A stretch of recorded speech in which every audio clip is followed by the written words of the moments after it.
Hi, welcome to Stories of Retirement, the podcast about real people and real situations in retirement. Today's show, we've got Larry Stevenson. Very glad to have you here. Larry, welcome to the show. Thank you. It's good to be here. I look forward to this. Yes, Larry and I go kind of way back through the National Speakers Association. He's just what would I call it? A Renaissance man, a man of many, many talents. So, Larry, let's start Meaning off I by couldn't find my lane. you couldn't find your lane. That's right. Yes, that's another way of putting it. Let's start off by telling the listeners just about your career from maybe kind of from college until your, well, let's call it your first retirement, 'cause I know you're still working. But tell us about your principal career for most of your working life. Well, it's interesting. I have to go back to when I was 9 years old. Nine years old, I decided I wanted to work for an organization that was trying to change the world Right? and was not motivated by profit. And at the time, I thought I'd go through government and then public administration. And because of some things, when I graduated from college with my undergraduate in political science, which is the second most worthless degree in the world, It's mine I as was well. That's mine. I was going to the University of Southern California graduate program for a master's in public administration and chose to go the year that California passed a tax initiative that created a 12-year recession in public administration. Hmm. And I found myself lost suddenly. I'd arranged a job when I got out of college working for the city of Beverly Hills as an assistant to the assistant city manager. It disappeared when the bill passed, and I was suddenly without a career, without a future.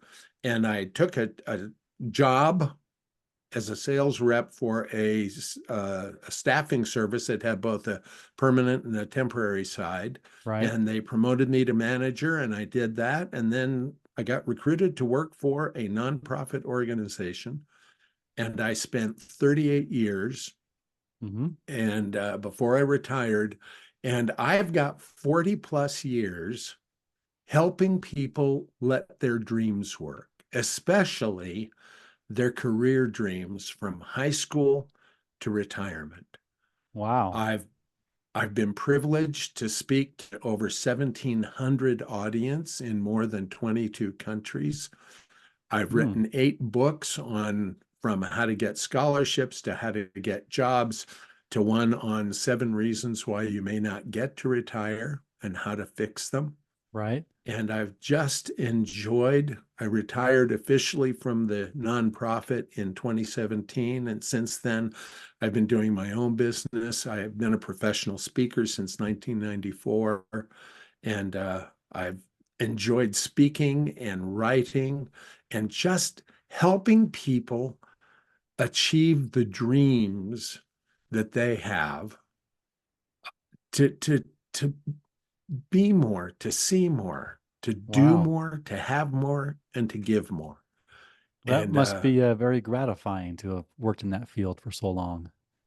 it has been very gratifying and just so rewarding to meet so many great people. Hmm. So you said you retired from that in 2017.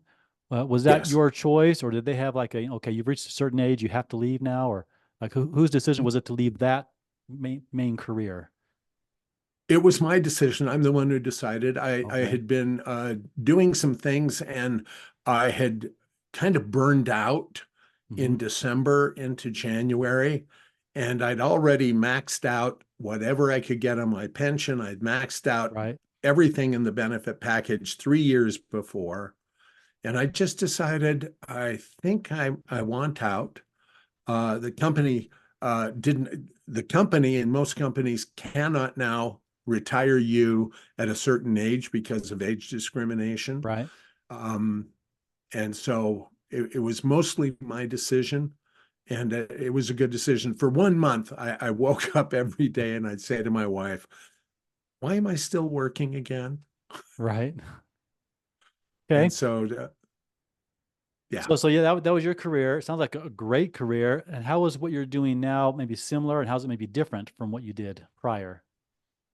Uh, I continued with the dreams work. I expanded much beyond just careers and scholarships and education. I expanded into all kinds of dreams that people want to achieve.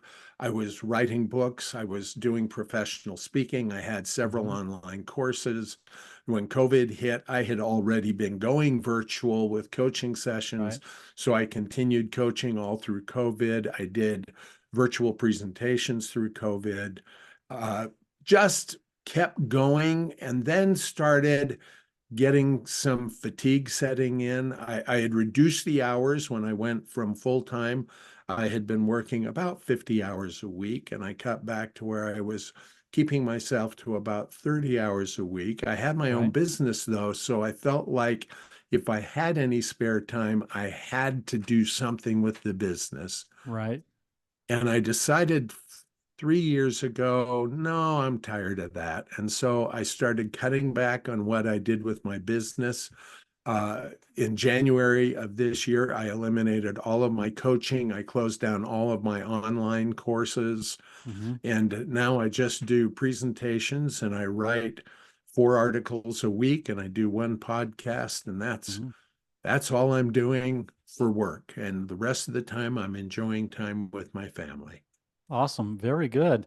There's a quote, and I probably will mention this quote many times on this podcast. So for you listeners, if you hear it multiple times, it's just that powerful. But it's by David Bowie, who said, aging is the extraordinary process whereby you become the person you always should have been.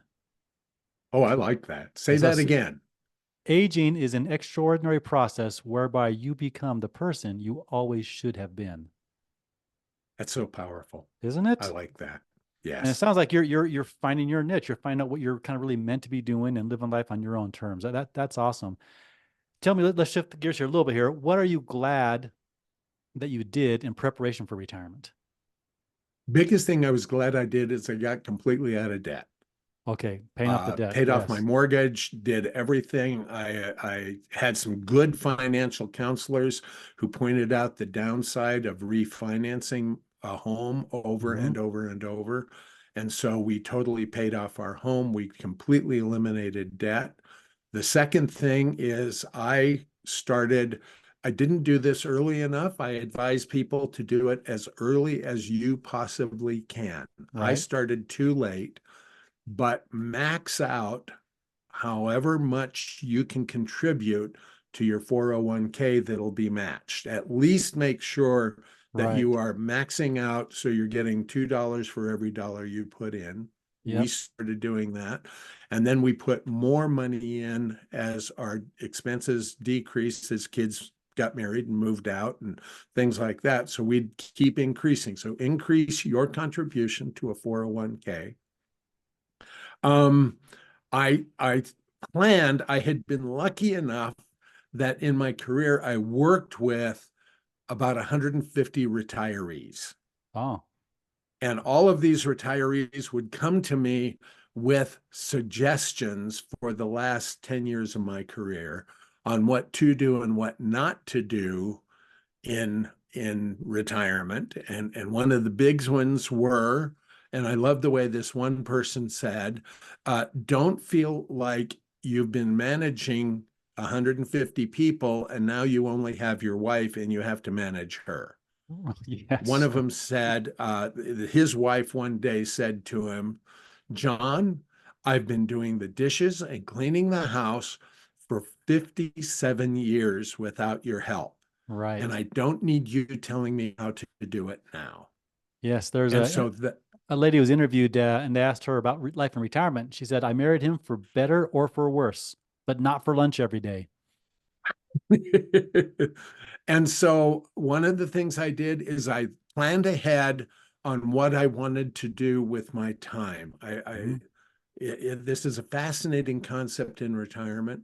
It's an interesting statistic. When Social Security was first introduced, 80% of American men never collected their 13th retirement check Really, because they just died. 13 months is all it lasted. 13 months. Wow. And it was a combination of the kind of work they were doing, but it was also the fact that they hadn't planned on what they were going to do to keep active after Hmm. retirement. Right. And so I knew I wanted to continue with my business because I really loved seeing the light go on in people's eyes. But I also knew I needed to add service and to do something for someone else. And so I found an organization where I could volunteer my time so that I wasn't home all the time. So my Right. wife and I still had some time apart, but we had a lot more together. We started working on the things that we wanted to do together. Those are a number of the things that I did. I've got a list here that I made, and I just want to make sure I've covered all of them. Please do. Yeah. And While you're looking at the yes, list, I've heard people say, or it's been said that you shouldn't retire from something, but to something. that's excellent So be, advice. be And looking yes, forward to something in retirement to fill your time.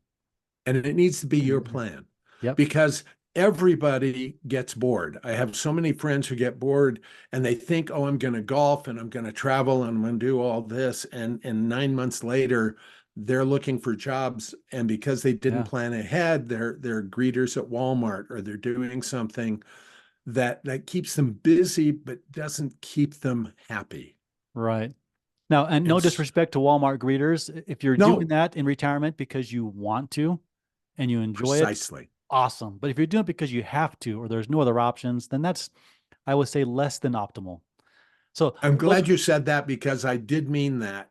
yes, I know you Do did. something you love to do. If it's a greeter at Walmart, if it's a courier for a law firm, uh, yes, do something you love, Okay. but plan ahead for it. Recognize that all this time you think you're going to have in retirement is a lot more time than you think you're going to have. Right, right. Well, let's now look at what are some things maybe you wish you had done or done better to prepare for retirement. Number one thing, I wish I had kept myself more physically fit. Hmm. I was not one who kept myself fit. I didn't exercise. I didn't do a lot. I traveled and because of that, I'm suffering some consequences that if I'd Hmm. have kept myself physically fit would have made my retirement much better. Yeah. The other thing that I wish I had done better, I got to refer to my notes here, is I wish that I had invested in real estate. I did all of my investing into mutual funds Hmm. and stocks and bonds. And I wish I'd have diversified some of it into real estate. I still think having a broad-based investment package is essential. Your Right. 401k will probably get you into the investment portfolios, but I wish I'd diversified into some real estate as we watched it, even with 2008, even with the Right. drop.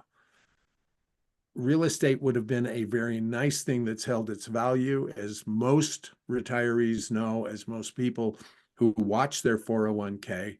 I lost a ton of money in the last Hmm. 12 months, Hmm. which I wouldn't have lost if I'd have had some money tied up in something else. Yeah, I agree. People tend to not really understand what diversification really is. They think if they have a few stocks or stock funds, I'll get even more stock funds. But that's just one asset class. You need stock funds, bond funds, yes, real estate. Who knows? Maybe commodities, private equity. But yeah, lack of diversification is something I see a lot. I'm a certified retirement counselor now, a CRC, and as part of that training, they told us that the biggest complaints in retirement, I think money was like number five, but Mhm. above money was health, not losing health. So you're right, you need to maintain it while you still have it, and also lack of purpose. And so those are things Yes. that people complain about far more than they complain about the money is health and lack of purpose. Yes. So how was now your retirement? From your official career was 2017.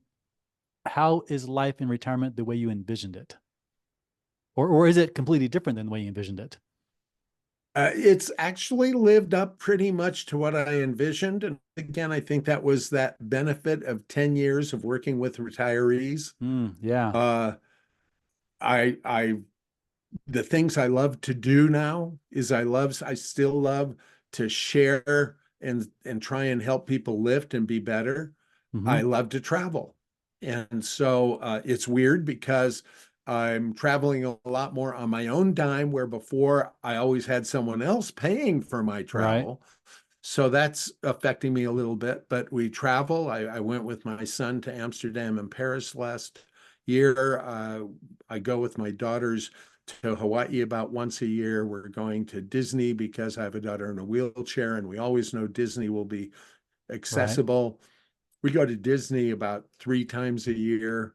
And so I travel. I love spending time with my wife, just the two of us doing things. Mm-hmm. We're not empty nesters. I still have 2 children who are living with us. Um, and we enjoy all 4 of them. And we just have a good time. We do staycations together.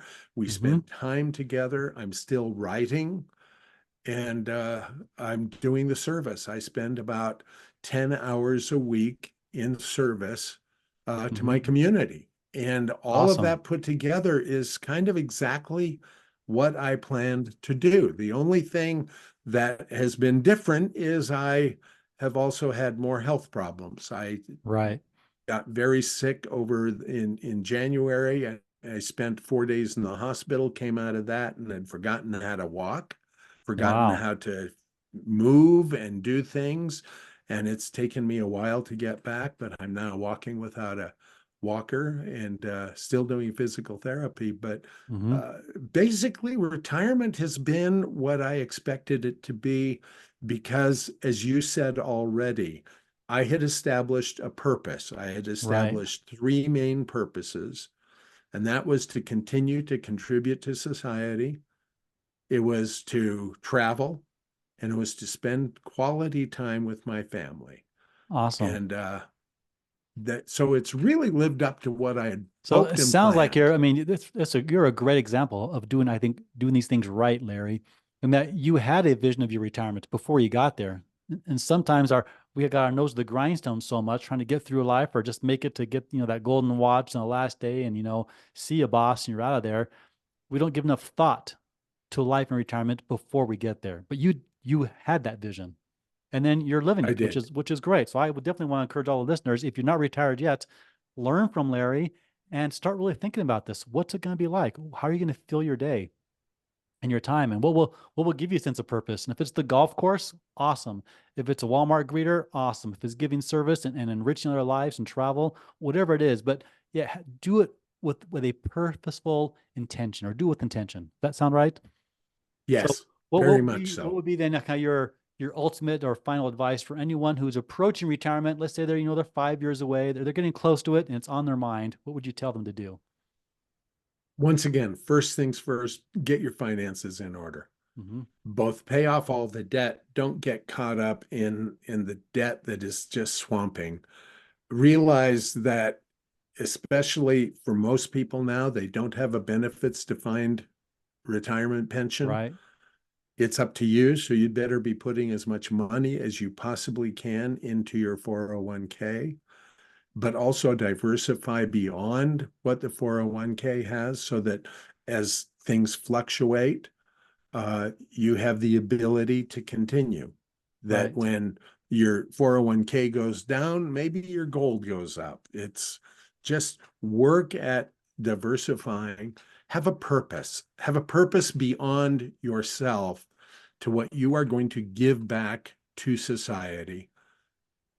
And Hmm. then what you're going to do with your family. Think that through. Think through and recognize their strengths, and whatever you do, don't feel like now that you're retired, your spouse is ready for you to tell them what to do. that, Instead, spend more yes. time listening to them and really build those communication skills. I agree. And I laugh at that. And I told a joke earlier about, not for lunch every day. This is actually a sad statistic, though. One of the fastest growing rates of divorce, they call it gray divorce, people 60 or older, where they don't address these issues. They don't address how to communicate effectively or time together and time apart. You might need some space away from your wife, or she might need space away from you once in a while. And that's not a dig at anyone, right? We have these No, patterns. So, yeah, I would like people to listen to this podcast, follow your advice, and have, I hope, a happy, successful retirement and to stay married happily. Martina Diane. Sorry So about that. that's okay. Hey, you know what? That's just life, isn't it? So Yeah, I'm sorry. I had it muted and I forgot. Could I just share one last thing please based do. on what you just said? Yes. Uh, Last week, the happiness survey came out. I don't know if you studied that or if you already talked about it on your podcast. We haven't yet. No. But the happiness survey is a survey done across the world. It's a very scientific one, very scholarship based. Mm-hmm. And it was fascinating. In last week's results, the United States dropped from 15th in Mm. 2003 to 23rd in Wow. 2024. 2023 to 2024, we dropped 8 points. Mm. When they looked at the demographics, the majority of those who were extremely unhappy were under 30. Mm. When they looked at the statistics for the happiest Americans around, they were 65 and older. Mm-hmm. And I think that comes from planning ahead, financially, planning socially, planning in all the ways that you're talking about in Right. your podcast, Martin, Right. And I to also add to make. that, and like you mentioned earlier, and maintain your health and start that when you are 30 or 40, whenever you can. Just take the stairs. I actually have a general rule. If something I'm going to go to is 4 stories or less, and I can, I take the stairs. I don't take the elevator. And now, if you remember this, now this is, we used to meet for the National Speakers Association on the top of floor of an 18-story building. We had a dinner break from 5 to 6. I would walk up all 18 floors And I always after dinner. just stood in amazement at you. Do you remember the time we had the fire drill I do remember the power and drill. we had to Yes. walk down the 18 flights? Yes. It took me 2 weeks to recover. Right. So Okay. stay fit. Yeah, we gotta stay fit. Well, again, thanks so much for your time and your insights, Larry. I think the listeners will really enjoy this and benefit from this. So appreciate it. Well, thank you, Martin. And I appreciate what you're doing for this very significant piece of the population. Awesome. Thank you. I hope you enjoyed the interview and learned something that can help you with your own retirement. If you've been retired for more than 1 year and would like to be a guest on this podcast to share your story, please go to storiesofretirement.com. If retirement's on your mind and you have a question, or maybe you're not even sure where to begin, I offer all listeners a 1 hour consultation at no charge. Whether we do it by phone, video call, or right here in my Orem office, I'll do my best to help you avoid costly mistakes and put you on a pathway to getting the most out of your retirement years. At Achieve More Retirement, our goal is to help you live your life on purpose. Thank you very much for listening, and I hope you'll share this with others.